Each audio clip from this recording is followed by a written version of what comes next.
يضلل فلا هادي له أشهد أن لا إله إلا الله وحده لا شريك له وأشهد أن محمدا عبده ورسوله لا نبي بعده يقول ربنا جل وعلا في القرآن الكريم يا أيها الذين آمنوا اتقوا الله حق تقاته ولا تموتن إلا وأنتم مسلمون فإن أصدق الحديث كتاب الله وخير الهدى هدى نبينا محمد صلى الله عليه وسلم وشر الأمور محدثاتها فإن كل محدثة بدعة وكل بدعة ضلالة وكل ضلالة في النار.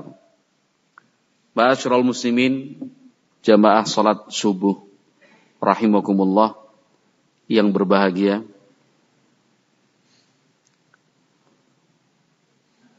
Berbicara harus berhati-hati. Tidak boleh asal ngomong. Tidak boleh sembarang berbicara. Segala sesuatunya harus bisa dipertanggungjawabkan. Mboten pareng asal ngomong lah. Asal mangap. Asal mangap. Mboten pareng asal ngomong. Karena setiap kata yang kita ucapkan pasti diminta pertanggungjawabannya di hadapan Allah Subhanahu wa taala. Tiap kata. Tiap huruf bahkan. Tiap huruf. Allah Subhanahu wa taala berfirman dalam Al-Qur'an, "Wala taqfu ma laisa laka bihi ilmun. Innas sam'a wal basara wal fuada kullu ulaika kana anhu mas'ula." Allah Subhanahu wa taala berfirman, "Wala taqfu." Janganlah engkau mengikuti. Jangan engkau berbicara. Ma laisa laka bihi ilmun. Yang engkau tidak miliki ilmunya. Innas sam'a, sesungguhnya pendengaran, wal basara, penglihatan, wal fuada, hati, kullu ulaika kana anhu mas'ula. Semua itu akan diminta pertanggungjawabannya di hadapan Allah Subhanahu wa taala. Apapun yang kita bicarakan, apapun yang kita lakukan, itu akan diminta pertanggungjawabannya di hadapan Allah Subhanahu wa taala. Benar atau salah, jujur atau dusta. Sehingga betul-betul harus berhati-hati. Harus berhati-hati. Kedah ngati-hatilah nek ngendika kalau berbicara. Nah, kedah dipastiaken niki leres menapa mboten, wonten dasaripun menapa mboten, saged dipun pertanggungjawabaken menapa mboten. Kedahipun seorang muslim nggih mekaten. Mboten asal ngomong, mboten asal napa cerita. Ya memang sulit. Memang sulit. Karena dorongan hati untuk berbicara itu besar sekali. Ya pengen ngomong, pengen ngimbangi. Menawi wonten rencang napa cerita crios, dorongan dari hati nggih pengen ngimbangi. Nyong ya bisa cerita, ora meng kowe. Bukan cuma kamu yang bisa cerita, saya juga bisa. Pokoknya asal bicara. Padahal Nabi Muhammad sallallahu alaihi wasallam sampun nate ngendika, "Man kana yu'minu billahi wal yaumil akhir falyaqul khairan au liyasmut." Kanjeng Nabi sampun ngendika, barang siapa yang beriman kepada Allah dan hari akhir, berbicaralah yang baik. Kalau tidak bisa berbicara yang baik, auliyasmut, diam saja. Nggih. Mendel mawon, diam saja. Nah.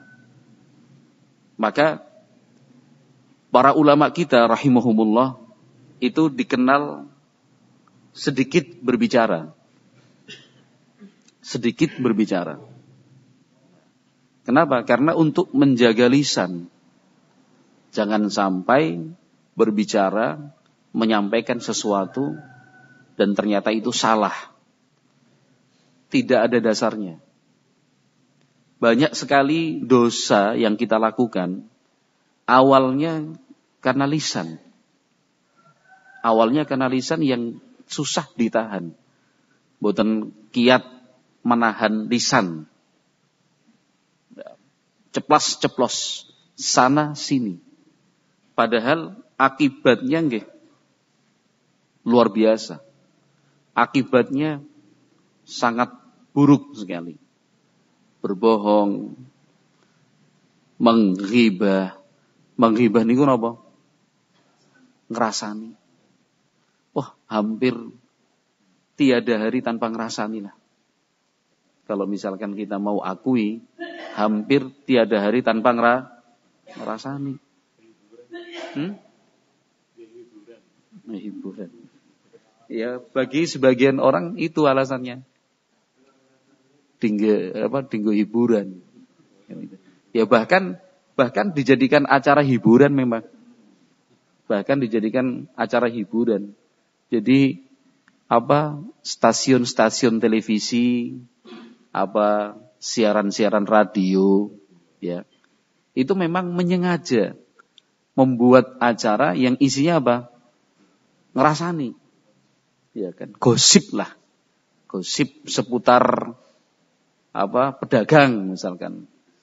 Gosip seputar politikus, gosip seputar selebritis, ya kan? Mengkritik TNI, mengkritik Polri, mengkritik pemerintah, mengkritik ini. Dibuat diskusi. Diskusi ini nggih ngobrol, buat obrolan. Tapi isinya apa? Full ngrasani. Kalau menawi ingkang dipun rasani niku leres sesuai kenyataan, angsal napa mboten? Angsal napa mboten? Pareng. Tapi bener, sing dirasani nggih bener. Oh iya. Ya belum tentu bener yang dirasani. Lah, betul. Masalahnya bukan benar atau tidak benar, salah atau tidak salah. Masalahnya sekarang yang namanya ghibah itu ketika ditanyakan Nabi Muhammad alaihi salatu wasallam, napa jawaban ingkang dipun paringaken Nabi Muhammad alaihi salatu wasallam? Ghibah itu apa? Dzikruka akhaka bima yakrah. Kowe ngrasani sedulurmu sing ora disenengi sedulurmu. Lajeng sahabat kan bertanya, tanglet, duh Kanjeng Nabi, nek benar bagaimana? Menawi lurus. Yaitu ghibah. Kalau tidak benar itu namanya apa? Bohong, berdusta. Ngapusi. Dua-duanya enggak boleh. Kalau misalkan sekalipun benar, iya memang benar sih. Memang benar. Misalkan begini. Kan itu. Kita punya tetangga. Tetanggi celak dekat sekali. Saking dekatnya omahe mepet. Iya, mepet ya. Dempet. Nempel. Saking dekatnya apa yang terjadi di sebelah panjenengan saged mireng. Kan itu. Obrolan tetangga jenengan nggih saged mireng. Jane nggih mboten sengaja, mboten nonton keinginan untuk mendengarkan, tapi suaranya loh nggak bisa ditahan, kedengaran. Kan itu. Mungkin yang nempel dinding dapur kita atau dinding kamar mandi kita dengan rumah sebelah, rumah tetangga. Pas ke dapur mau minum, panjenengan ngersake ngunjuk kan itu, ngambil toya niku nggih, ngunjuk, terdengar suara dari tetangga. Kan itu. Mau masuk kamar mandi, sudah di dalam kamar mandi, obrolan tetangga juga kedengaran. Ya obrolan sih biasa-biasa aja. Suatu saat waktu ke dapur mau masak telur dadar lah. Dengar tetangga sebelah cekcok, suami istri ribut. Apa tadi? Ribut, bertengkar. Kan itu. Yang suami angkat suara, yang istri juga nggak mau kalah, angkat suara juga. Yang istri nyalahkan suami nggak mau disalahkan, gantian nyalahkan istri, ribut. Kan itu. Harusnya yang seperti itu dijaga atau boleh diceritakan sana sini? Kudune loh. Boleh diceritakan atau harus dijaga? Harusnya dijaga. Tapi nggak tahan. Iya. Bahan menarik. Ya, bahan menarik untuk diceritakan lah. Keluar dari rumah, ketemu karo kancane. Dul ngerti apa ora dul? Apa? Tanggane nyong lagi ribut karo bojone. Kan itu. Masa sih iya, nyong krungu dhewe kok. Krungu dhewe. Masalahnya apa sih? Masalah ngomong apa? Ribut apa? Apa sih? Ada pihak ketiga kapuriwe ya nyong ora ngerti lah. Yang penting ribut, yang penting gitu. Sudah enggak tahu, setengah-setengah dengar. Kan itu, ngapusi, ghibah, ngerasani, udah. Enggak tahan ini untuk tidak bercerita. Jena ngoten. Kesempatan. Apalagi itu kalau kaitannya dengan apa? Kesalahan dan kekurangan orang lain, tiang sanes. Itu udah rasa-rasanya enggak tahan kalau tidak bercerita. Kalau tidak cerita pahit. Kan itu. Lidah sama lambene itu pahit sekali itu. Kalau tidak bercerita, Masya Allah. Gatel. Padahal ceritanya bener apa ora itu? Kalau tetangganya ribut itu bener apa mboten? Iya terjadi. Kenyataan. Itu enggak boleh, namanya ghibah. Lagi-lagi lisan. Kalau misalkan tanggane yang ribut, padahal enggak ribut, itu apa namanya? Ngapusi. Bohong. Dosa juga. Tapi Masya Allah, beratnya menjaga lisan ini. Susahnya luar biasa. Apalagi yang tadi, ngerasani. Angelepol.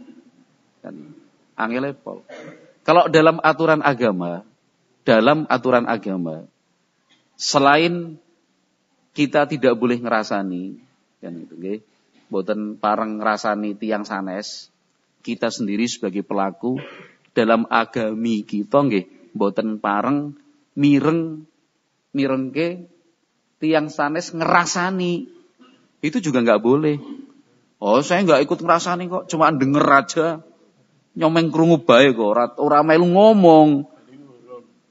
Urun ngerasani. Iya. Dadi nggih sami mawon, hukumnya sama. Sama. Kemungkaran terjadi, tetapi tidak dia ingkari.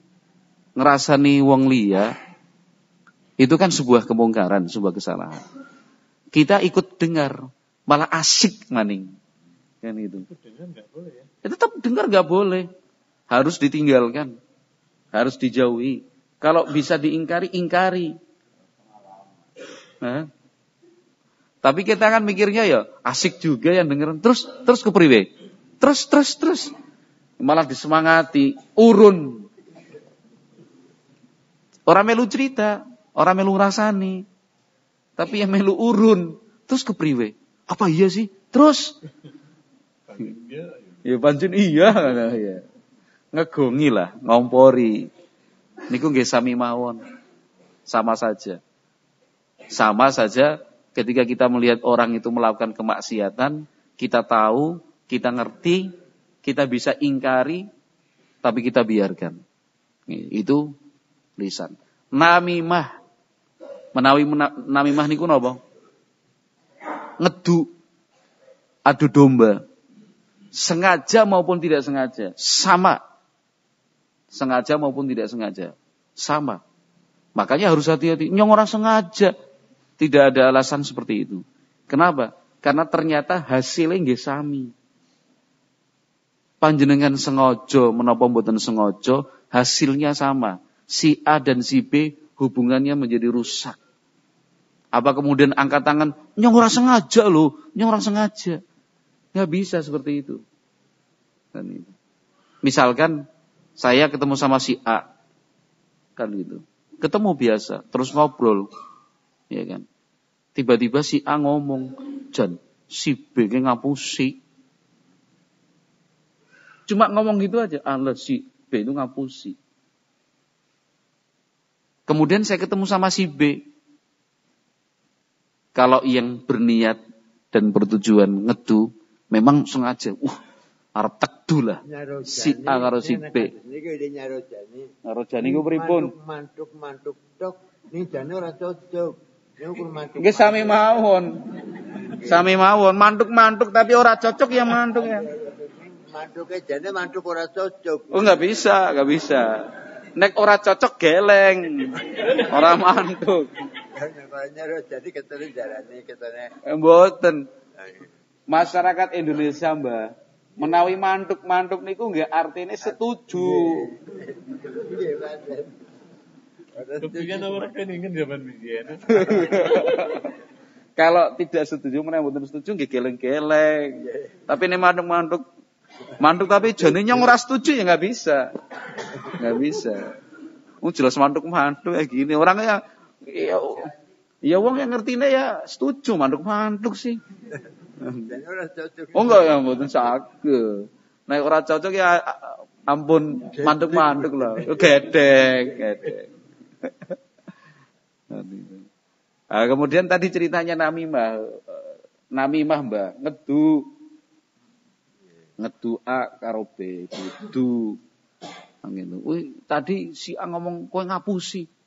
Sing bener iya bener ngapusi jaring. Kowe ngapusi. Sudah. Akhirnya antara si A dan si B hubungannya menjadi rusak. Dan itu yang memang menyengaja. Kalau yang tidak sengaja enggak ada niatan apa-apa. Mboten nonton niatan napa-napa. Pokoknya asal ngomong bela. Asal ngomong kan itu. Keri. Mantuk apa gedek-gedek. Tanpa ada niatan apa-apa langsung ngomong. Si A ngomong kowe ngapusi. Yang berniat dan tidak berniat itu hasilnya sama. Hasilnya apa? Hubungannya menjadi rusak. Maka harus hati-hati. Allah Subhanahu wa taala berfirman di dalam Al-Qur'an surat Qaf ayat 18, "Ma yalfidhu min qaulin illa ladaihi raqibun atid." Allah Subhanahu wa taala berfirman, "Ma yalfidhu," tidaklah seorang hamba mengucapkan min qaulin, sepatah kata sekalipun, satu kata sekalipun, illa ladaihi raqibun atid, kecuali di sisinya ada malaikat yang selalu mengawasi dan mencatat.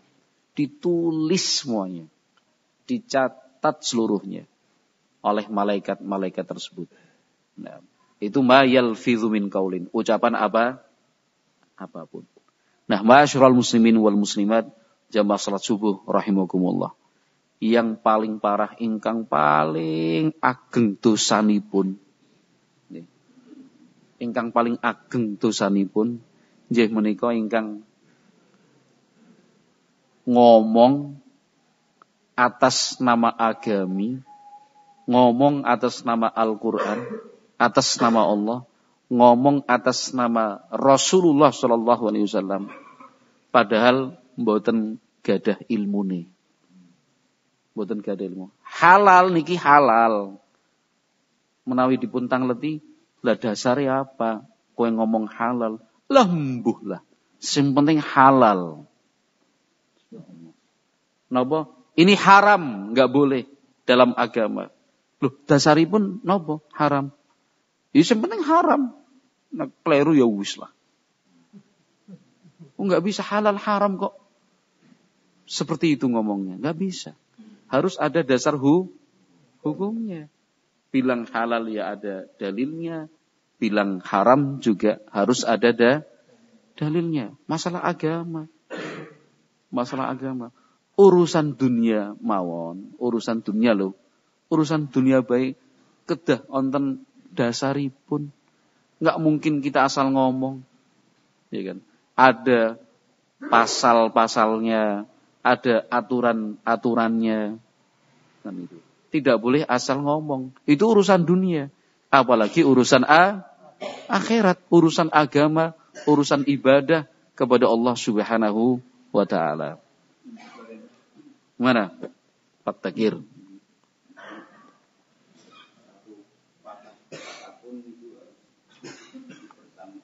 Iya.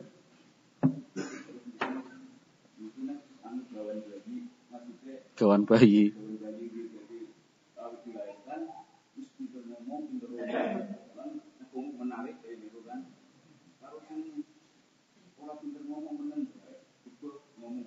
Iya. Pripun? Dan iku pripun nek itu kan aja nulis ditetapkan kalau keputusan pegawaiannya. Ya, di samping itu pinter ngomong, kemudian menarik, terus dikembangkan kalau ilmunya, kalau pengalamannya itu tambah. Akhirnya jadi pengamat karo komentator. Ya, pengamat segala sesuatu diamati, segala sesuatu dikomentari. Kan gitu. Pertanyaan dari Pak Dakir bisa dipahami nggih? Kan gitu. Itu pertanyaan dari Pak Dakir tidak hanya dalam urusan pinter ngomong orang karo pinter ngomong. Segala sesuatu. Anak setunggal maning gawan bayi emosional. Dari kecil pokoknya tukang nesu. Sing siji wonge sabar. Itu pripun. Ada lagi yang gawan bayi pelit. Ya, gawan bayi pelit.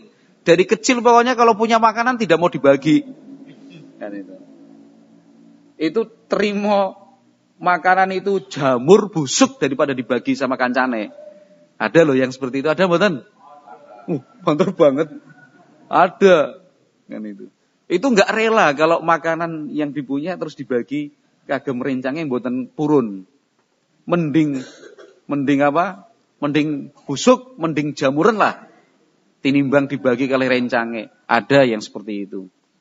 Ya kan? Ada lagi yang pembawaannya gawan bayi males. Pokoknya isinya meng turu bae. Dari kecil pokoknya. Itu bahkan enggak mau madang. Memang gawan bayi pokoknya turu, males. Wah, pol malese. Kan itu. Mau berangkat sekolah harus digerujuk banyu. Mangkat sekolah bangun. Sudah digerujuk banyu, wis adus mangkat sekolah. Sampai di sekolah, turu maning. Di atas meja gini, digugah karo gurune turu lagi. Pulang turu. Ada yang gawan bayi seperti itu. Gawan bayinya males. Dan macam-macam yang lainnya. Kan begitu. Nah, pertanyaannya, apakah hal-hal seperti itu bisa kita jadikan alasan untuk membenarkan? Jawabannya tidak bisa. Mau gawan bayi, atau misalkan gawan remaja, atau gawan tua, ya sama aja semuanya. Makanya syariat agama kita diturunkan untuk merubah itu semua. Apakah bisa dirubah? Bisa. Tidak ada satupun gawan bayi yang tidak bisa dirubah. Yang pemalas harusnya bisa berubah. Yang pelit harusnya bisa berubah. Yang sedikit-sedikit nesu. Dari kecil begitu harusnya bisa dirubah. Yang dari kecil juga itu tadi. Gawan bayine nyelekop. Semuanya. Pengen ngomong terus bae. Tiada hari tanpa ngomong, tanpa bicara. Pokoknya sana sini. Wah, kalau udah di pos ronda, 2 jam. 2 jam itu jadi pengamat politik pokoknya. Dan itu tidak pernah berhenti. Mau diseseli, mau diputus sama yang lain, nggak mau dia. Pokoknya harus saya yang cerita.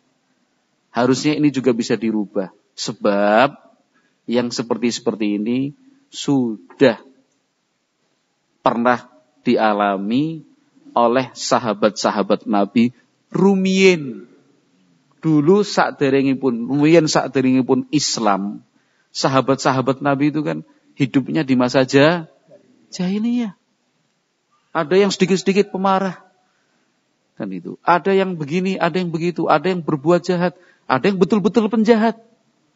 Tapi setelah datangnya Islam, semuanya berubah, dijadikan satu. Jadi satu warna, satu jalan. Dan semuanya sukses, alhamdulillah. Semuanya sukses, alhamdulillah.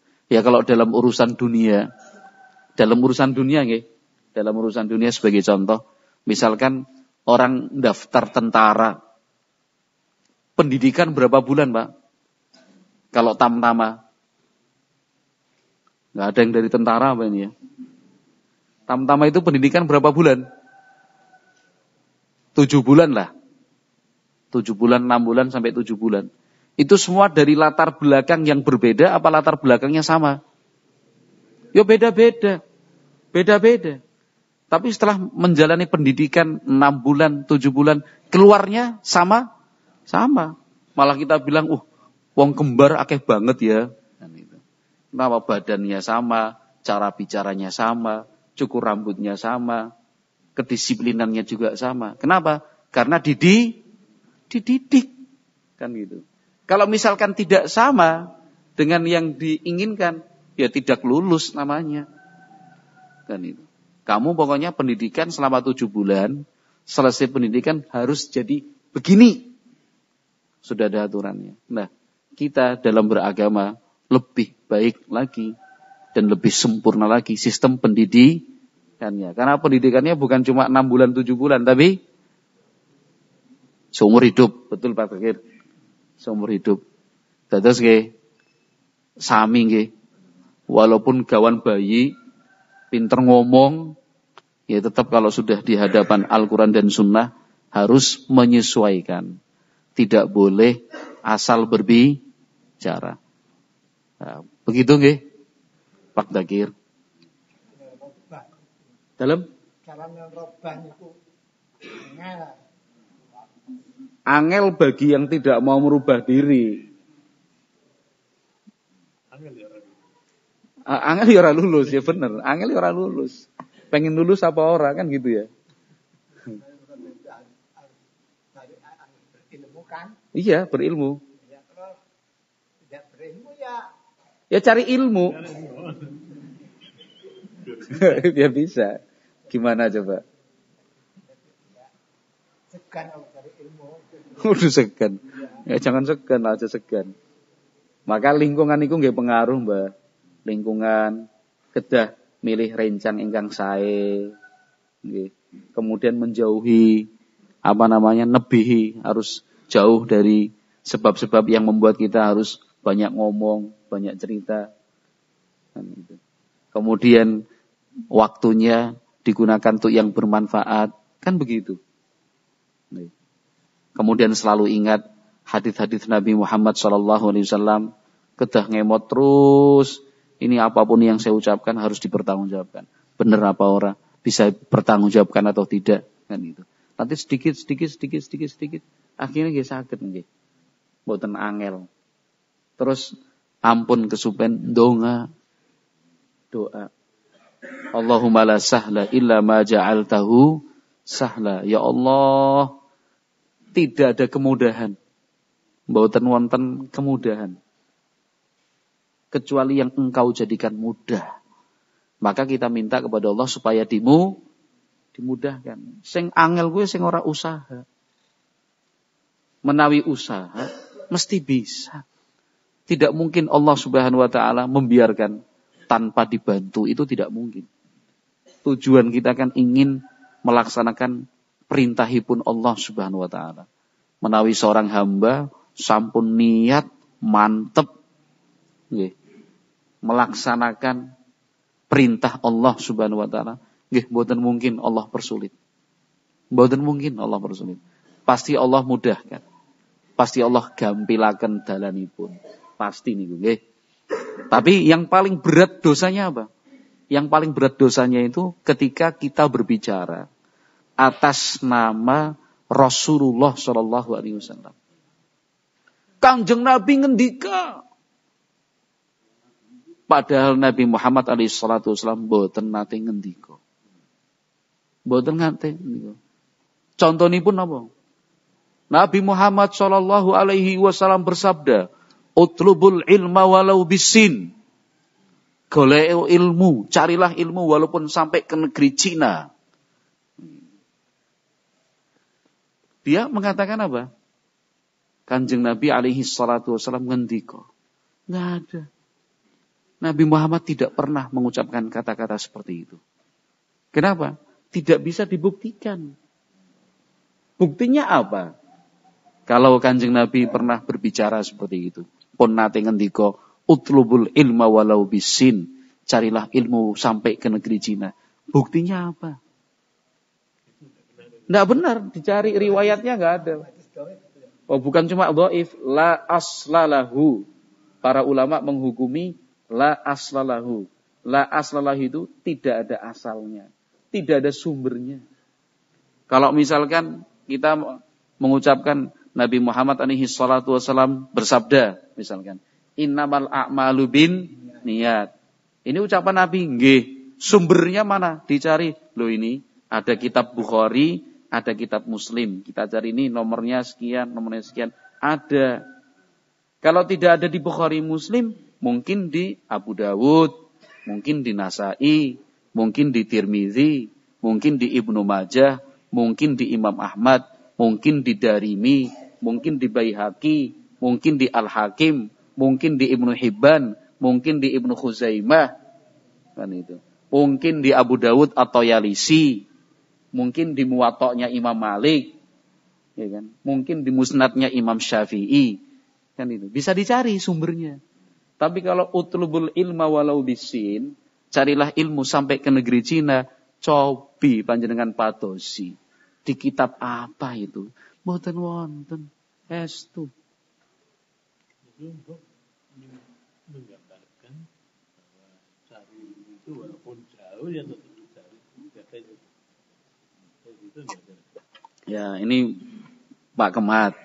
Itu kan cuma untuk menggambarkan bahwa ilmu itu harus dicari walaupun ke negeri Cina. Enjih, bener, setuju. Tetapi yang salah dan keliru apa? Mengatasnamakan Nabi. Mengatasnamakan Nabi, itu yang salah. Kalau misalkan mau cari ilmu silahkan. Dan itu.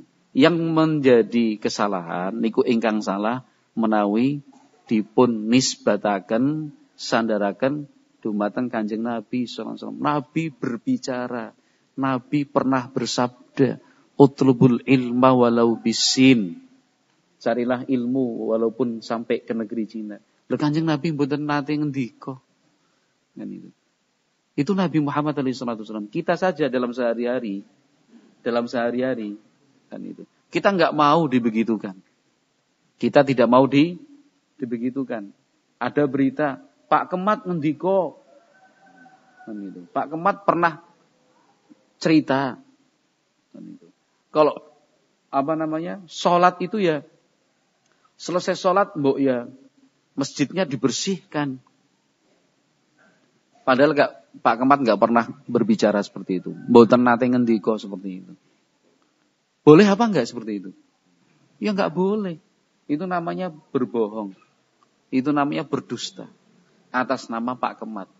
Tapi kan baik isinya. Walaupun baik, tetap saja wong perintah untuk membersihkan masjid setiap kali selesai sholat baik napa mboten? Ya baik bersih-bersih masjid. Tapi ya bukan itunya. Berbohong atas nama Pak Kemat ini. Apalagi berbohong atas nama Nabi Muhammad sallallahu alaihi wasallam. Atau contoh yang lain yang sering juga kita dengar, ikhtilafu ummati rahmah. Perselisihan umatku itu rahmat. Perselisihan yang terjadi di tengah-tengah umatku itu rahmat. Kanjeng Nabi katanya ngendika seperti itu. Kapan dan di mana? Kapan dan di mana? Sama statusnya dengan contoh pertama tadi. La asla lahu. Apa artinya la? Tidak. Tidak ada. Asla, asal. Lahu, untuk hadis ini. Tidak ada sumbernya. Dicari pun jenengan padosi. Mboten wonten. Di kitab apa coba? Enggak ada. Itu cuma karena sering diucapkan, sering disampaikan. Akhirnya wong yang ngertinya itu sabdanipun Kanjeng Nabi. Ikhtilafu ummati rahmah. Ya kita berbeda-beda, berselisih, enggak apa-apa. Kanjeng Nabi ngendika, itu rahmat dari Allah Subhanahu wa taala. Masya Allah. Padahal di dalam hadis-hadis Nabi SAW, Nabi Muhammad SAW itu melarang untuk berpecah belah. Allah Subhanahu wa taala berfirman dalam Al-Qur'an, "Wala yazaluna mukhtalifin illa man rahima rabbuk walidzalika khalaqahum." Allah Subhanahu wa taala berfirman, mereka akan terus berpecah dan berselisih. Illa man rahima rabbuk, kecuali yang dirahmati oleh Tuhanmu. Berarti yang dirahmati dalam ayat ini siapa? Yang berselisih, yang berpecah, atau yang tidak berpecah? Justru yang tidak berpecah, yang tidak berselisih itu yang Allah rahmati. Itu ayat dalam Al-Quran, jelas. Lah ini kok dibilang gak apa-apa. Berbeda-beda malah bagus. Berselisih, ribut, ya malah bagus. Karena Nabi Muhammad SAW mengatakan, ikhtilafu ummati rahmah. Menawi kula pun nate maos spanduk ageng sangat wonten Jogja. Spanduk besar warna hijau. Saya masih ingat, itu tahun 99. Berapa belas tahun yang lalu. Pas partai itu begitu banyak. Berapa partai tahun 99? 70? 48 ya? Ada 48 partai. Yang basisnya Islam banyak sekali. Nah, untuk membenarkan banyaknya partai Islam itu, dibuatlah spanduk besar di tengah kota Jogja. Bukan cuma satu, banyak. Ikhtilafu ummati rahmah. Arab.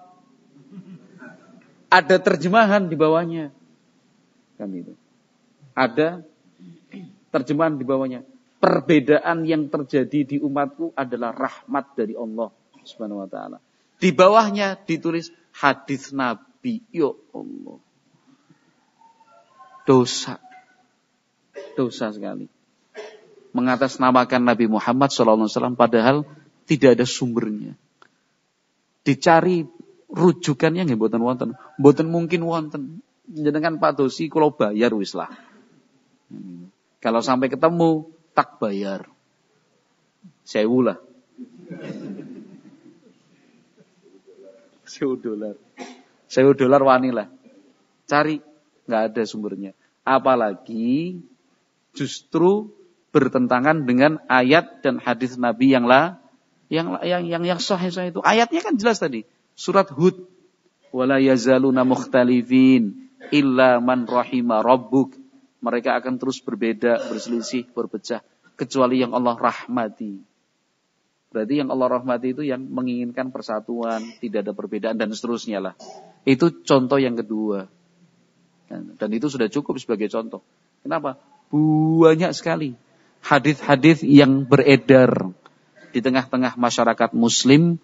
Ternyata kalau kita teliti, boten wonten dasaripun, boten wonten sumber rujukanipun. Itu banyak sekali. Apalagi hadis-hadis yang dhaif, dha'if lah kalau bahasa kita di sini. Dha'if. Dha'if itu apa? Lemah. Sekarang paling mudah saja. Kalau kita dalam kehidupan sehari-hari, apa setiap cerita itu benar? Belum tentu, ya kan? Apa setiap berita itu benar? Belum tentu. Yang di atas namakan Nabi itu juga begitu, belum tentu benar diucapkan Nabi Muhammad SAW. Maka ada ilmu hadis namanya. Ada ilmu hadis. Melalui ilmu hadis itulah kita bisa menilai hadis ini dhaif atau tidak. Hadis ini kuat, sahih, menapa mboten. Ada ilmunya. Siapapun yang menguasai ilmu itu bisa menilai hadis itu lemah atau tidak. Yang tidak mempelajari, nggih mboten saged bedakaken niki hadis sahih, niki hadis dhaif. Nggih mboten saged bedakaken. Pokoknya semuanya hadis Nabi, hadis Nabi, hadis Nabi. Mboten peduli niki sahih napa mboten. Hadis Nabi, ya betul. Tapi harus diteliti. Harus diteliti. Ada ilmu yang bisa digunakan meneliti hadis-hadis tersebut. Para ulama kita rahimahumullah, luar biasa. Mereka melakukan penelitian hadis dalam rangka memurnikan Islam. Itu luar biasa. Ada seorang ulama namanya Mu'ammal rahimahullah. Menawi sampun mireng nggih mboten napa-napa, dibaleni malih lah. Mu'ammal. Nggih, bukan Muammar. Mu'ammal pakai L nggih, Mu'ammal. Ada seorang ulama namanya Mu'ammal niku nggih gurune Imam Bukhari. Mu'ammal. Beliau nggih piyambakipun mireng hadis Nabi. Isine napa hadis tersebut? Isinya keutamaan membaca Al-Qur'an. Sapa wae sing maca Al-Waqiah ping 100 ora bakal kena musibah. Kan itu. Sapa bae sing maca kulhu ping 1000 rezekine lancar. Sudah satu persatu dari Al-Fatihah, Al-Baqarah, An-Nisa sampai Al-Falaq, Al-Yasin ya, Al-Yasin. Al-Yasin. Yasin orang nganggo al ya, Yasin. Itu begini, kalau membaca 100 kali pahalanya begini, dilancarkan rezekinya, dijauhkan dari musibah, masuk surga, selamat dari azab kubur. Macam-macam. Mu'ammal tadi, ulama nggih, mireng, hadis Nabi. Lajeng piyambakipun tanglet. Kowe entuk saka ngendi? Kamu dapat dari mana hadis ini? Kang ngendi kowe? Wong guruku. Gurune siapa? Dicek itu, ditelusuri, dipadosi. Gurumu siapa? Si A. Alamatnya ndi? Dicari. Alamatnya mana? Di sana. Dicari sama Mu'ammal tadi rahimahullah. Cari ketemu nyun sewu panjenengan A nggih. Nggih, kula A. Ini ceritanya saya dengar orang ngomong hadis Nabi tentang pahala membaca Al-Qur'an. Gini, jenengan ya yang cerita. Iya, nyong. Terus apa maksudnya? Nyong. Nyun sewu. Jenengan niku angsal hadis makaten keng pundi, saking sinten. Oh, gurune nyong, si B. Alamate pundi? Alamate niki. Tiange ngene niki. Oh nggih, matur nuwun. Kejar lagi. Goleti sampai ke B. Itu sampai pindah-pindah kota. Dari Basrah ke Wasit, Kufah. Itu kota-kota besar di daerah Irak. Dicari. A, B, C, D. Akhiripun dugi ingkang paling akhir. Sing paling terakhir. Jenengan angsale keng pundi niki hadis? Oh, guru kula Syekh pun sepuh. Alamatnya pundi? Wonten mriko. Alamatnya dicari. Ketemu ada rumah lantai 2. Masuk ke sana, diizinkan masuk, pun melebet, dipersilahkan. Ternyata di sana ada rame orang sedang kumpul, ngaji, ngaos. Gurune nggih niku, Syekh. Yang jenggoten pun sepuh niku. Nyun sewu ajeng tanglet. Nggih. Ini ada satu hadis menceritakan keutamaan membaca Al-Qur'an. Jenengan keng pundi? Nggih mboten keng sinten-sinten. Lha terus ya dari saya sendiri. Kang nyong dewek. Loh. Bukan berasal dari Nabi. Enggak. Saya buat sendiri. Saya palsukan hadis itu. Loh kenapa sih? Lah ini umat Islam pada malas maca Quran. Pada ora gelem maca Quran. Al-Quran ditinggal. Al-Quran tidak dipelajari. Lah saya kan berusaha bagaimana caranya umat Islam ini supaya semangat membaca Al-Quran. Pripun carane niki? Pun kula pikir-pikir wis lah. Dibuat hadis palsu atas nama Nabi Muhammad SAW. Harapannya apa? Harapannya nanti kalau ada orang baca hadis itu, wah, maca Al-Waqi'ah ping 100, orang bakal kena musibah. Maca Al-Waqi'ah, idza waqa'atil waqi'ah laisa li waqa'atiha kadhiba, khafidhatur rafiyah, serambung balani maning. Idza waqa'atil waqi'ah. Meniran niku napa?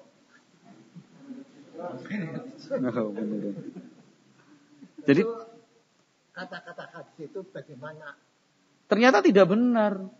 Itu ternyata dibuat-buat sendiri sama orang tadi. Di setiap surat itu ada hikmahnya. Ada pahalanya, ada keutamaannya. Kalau baca, tapi bukan sekedar baca, disebutkan baca berapa kali, 100 kali, 300 kali, 1000 kali. Barangkali itu hadis yang begini. Khairukum man ta'allama al-Qur'an. Nah, itu harusnya kalau ingin memberi semangat umat supados napa? Semangat maos Quran, ngagem hadis ingkang sahih mawon sampun cekap. Mboten sah dibuat-buat hadis bang. Ora niku sahih. Hadis Utsman radhiyallahu anhu. Nabi mengatakan khairukum man ta'allama al-Qur'ana wa 'allama. Sebaik-baik apanya? Khairukum sekali, khairukum man ta'allama al-Qur'ana wa 'allamahu. Ya. Sebaik-baik kalian yang mau mempelajari Al-Qur'an dan mengajarnya. Sebenarnya itu sudah cukup. Hadis-hadis yang sahih tentang pahala membaca Al-Quran pun kata. Tidak perlu membuat hadis palsu. Nah itu tadi ternyata ketemu. Walah. Ternyata itu bohong. Pertanyaannya. Ma'asyiral muslimin rahimakumullah. Niku kinten-kinten imam mu'amal kalau wau. Ulama ingkang nami mu'amal. Niku menghabiskan waktu berapa lama coba untuk meneliti hadis tersebut. 6 bulan. Akhirnya buat sendiri ya. Ya ketahuan buat sendiri. Itu 6 bulan, Mbak. 6 bulan keliling mencari. Kan butuh waktu. Kalau zaman sekarang kan numpak motor mabur bisa. Zaman dulu melaku karo nganggo unta. Paling cepat kuda. Ya kan? Itu keliling sana sini cari.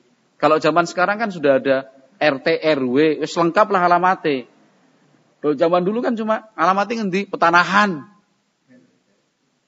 Petanahan lah. Ya petanahan luas. Kalau sekarang kan enak ada RT, RW, ada duku, pedusunan, ada desa jelas. Jadi mencari itu sampai menghabiskan waktu berapa bulan? 6 bulan.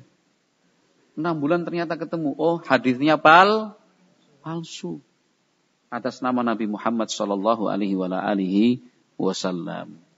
Kanjeng Nabi alaihi salatu wasallam ngendika, "Man kadzaba alayya muta'ammidan falyatabawwa maq'adahu minan nar." Artine napa? Barang siapa berdusta, ngapusi, goroh atas namaku, maka silahkan dia ambil tempat duduknya dari neraka. Enggak boleh. Walaupun tujuannya baik.